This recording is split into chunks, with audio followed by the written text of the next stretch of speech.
Salut à tous, super content de vous retrouver aujourd'hui. On va parler poires de terre. On est à l'endroit où les poires de terre étaient donc cette année. On va donc refaire l'historique de cette culture en repartant du printemps jusqu'à la récolte. Et en fin de vidéo, je vous expliquerai deux petites astuces du moment sur ce que je suis en train de faire en ce mois de novembre. Allez, c'est parti, on part donc sur la culture de la poire de terre. Je crois que les feuilles de ce légume n'ont jamais été aussi balèzes. Franchement, là, les pieds sont juste magnifiques. Alors, deux explications à ça. Toujours comme d'habitude, la pluie qui va favoriser la croissance de ces légumes qui aiment bien l'eau.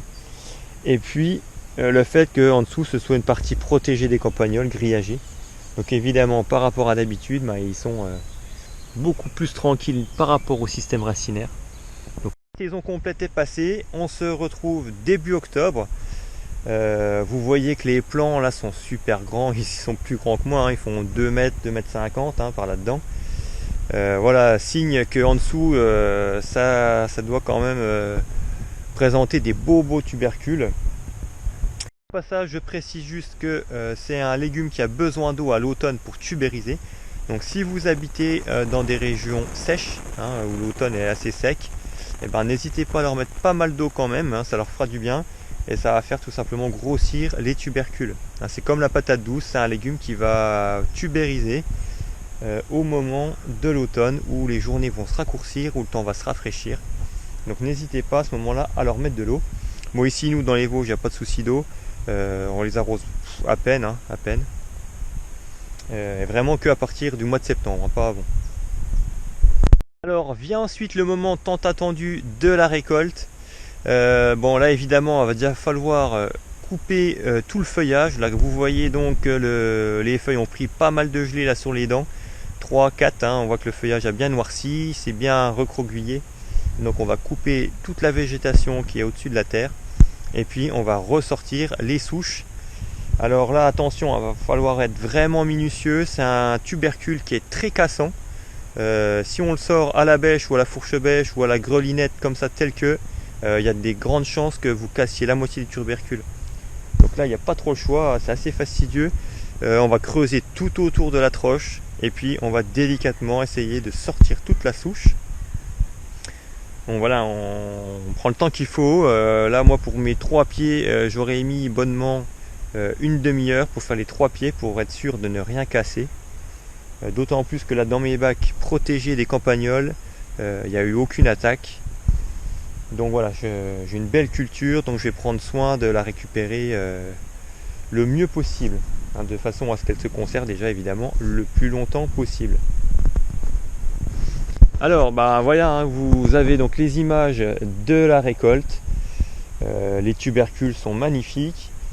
En plus ou moins grand nombre suivant les pieds, mais bon voilà, je pensais avoir environ 3-4 kg de tubercules par pied et au final on a 17 kg de poire de terre. D'ailleurs au passage, poire de terre on l'appelle aussi le yacon, vous trouverez les deux noms, les deux dénominations en jardinerie. Et donc 17 kg pour 3 pieds, vous voyez que c'est quand même hyper productif. Je connais pas trop de légumes qui sont capables pour un seul pied de fournir autant de nourriture. Alors il y en a quelques autres qui sont assez réputés, mais bon, voilà, si on compare à de la pomme de terre, on est à peu près équivalent, sachant que bon, il n'y a pas 6 ou 7 kg de pommes de terre par pied, mais par rapport à la surface que ça occupe, voilà, un pied ça fait quasiment 1 mètre carré, quand le développement est vraiment gros, ça prend 1 mètre carré au sol. Et donc voilà, on a quand même une jolie production de poires de terre cette année. Alors il nous restera plus qu'à se poser la question comment les conserver, parce qu'une fois qu'ils sont sortis de terre, si on les laisse comme ça en caissette, ils vont très vite s'oxyder, flétrir, devenir tout mou, noir. Et puis en décembre, ça y est, c'est fini, tout est bon à acheter si vous ne les avez pas consommés. Donc la méthode la plus simple, c'est de les stocker dans du sable sec, en silo tout simplement. Et puis comme ça, ils vont se conserver à peu près jusqu'au mois de mars, sans trop de soucis. L'avantage, la petite particularité, ça va être que jusqu'à décembre, janvier, les tubercules sont assez fermes. Donc là, vous les consommerez en salé. Alors nous, c'est vrai qu'on a l'habitude de les consommer en gratin dauphinois. Mélange de pommes de terre et de poires de terre, hein, 50-50. Taillez bien hein, les lamelles bien fines, hein, parce que c'est un légume qui est un peu plus ferme quand même que la pomme de terre, qui demande un petit peu plus de cuisson, donc il faut vraiment les tailler. Allez, on va dire que les tranches doivent faire 4-5 mm, hein, pas plus. Sinon ça va rester croquant. Bon, après c'est pas dérangeant, mais nous on préfère quand même quand c'est assez fondant. Et puis à partir de décembre-janvier, hein, le tubercule va un petit peu flétrir, c'est normal. Et dans ce cas-là, il va se concentrer en sucre. Et là, en petit dé, on va les consommer en salade de fruits, mélangée avec d'autres fruits, hein, donc avec les fruits du moment, ou alors carrément de la salade de fruits qu'on peut acheter dans le commerce directement. Voilà, on peut faire un petit appoint avec des petits cubes de poire de terre.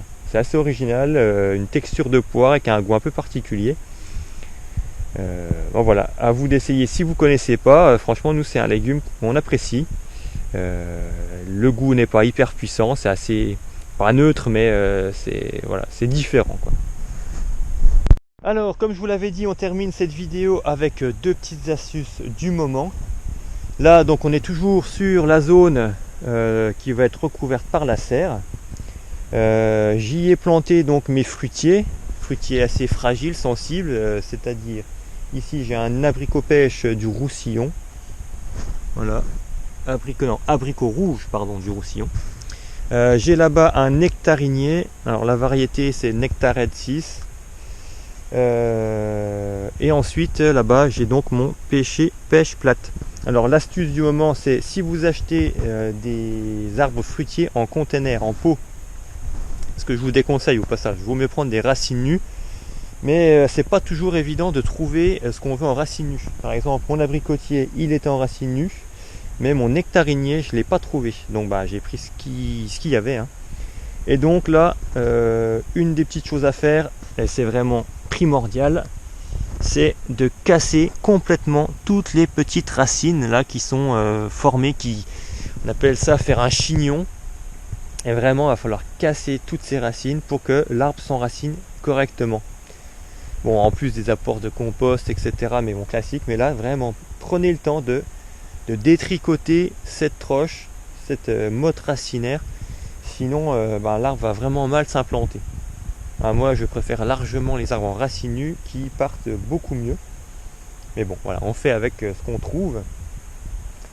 Et la deuxième astuce, là vous le voyez sur cette zone, là, sur ce grand bac, vous voyez qu'en surface c'est tout noir, et bien évidemment c'est du compost de plateforme de déchetterie. Alors il n'y en a pas tout le bac, hein. J'ai mis à 5-6 cm et en dessous on arrive à la terre. Bon, il y a même un peu plus à cet endroit là, 10 cm. Alors pourquoi je ne l'ai pas mélangé avec la terre pour le moment? Et ben c'est parce que j'ai envie que mon bac reste tout propre jusqu'au printemps. Et donc vu que c'est du compost qui a été fait à chaud, donc il est monté à plus de 70 degrés, et ben là-dedans j'ai aucune semence. Donc toutes les graines qu'il y avait pu y avoir ont été brûlées, et donc il n'y aura aucune germination là-dedans.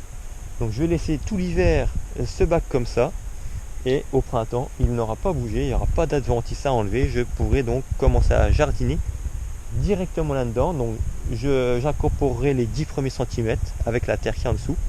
Hein, on voit ça fera un mélange comme ça, hein. Et donc une fois que ça sera mélangé, et je pourrai faire mes plantations directement là-dedans. Donc vous voyez que j'ai fait la même chose là. D'ailleurs je mettrai mes fraisiers, tous les fraisiers qui sont en arrière-plan là, je vais les mettre au pied de l'abricotier, et derrière je mettrai de l'ail rose. Donc j'avais fait exactement la même technique l'année dernière ici, hein, dans ce bac en U là. Et j'avais laissé donc tout l'hiver le compost en surface. Donc là on ne voit plus, hein, il était mélangé, parce qu'une fois que je cultive, je mélange les deux. Parce que si on ne le fait pas, hein, d'ailleurs, voilà, si vous mettez que du compost comme ça, que vous ne voulez pas le mélanger, le compost il va se sécher très très rapidement. Et alors là, il va falloir passer votre temps à arroser. Donc il faut vraiment qu'il soit incorporé à la terre, sinon ça ne le fait pas bien. Mais voilà, si vous voulez pas d'adventice, vous n'avez pas de bâche, vous voulez pas mettre de la paille ou je sais pas quoi en surface, et vous avez cette solution du compost de plateforme de déchetterie, voilà, qui va vous couvrir, protéger la terre des intempéries, de la pluie, tout ça. Et en plus, il n'y aura aucun adventice comme sous une bâche. Bon, ben voilà, la vidéo se termine. J'espère qu'elle vous aura plu. N'hésitez pas à nous rejoindre en vous abonnant. Et quant à moi, je vous dis à très bientôt. Ciao!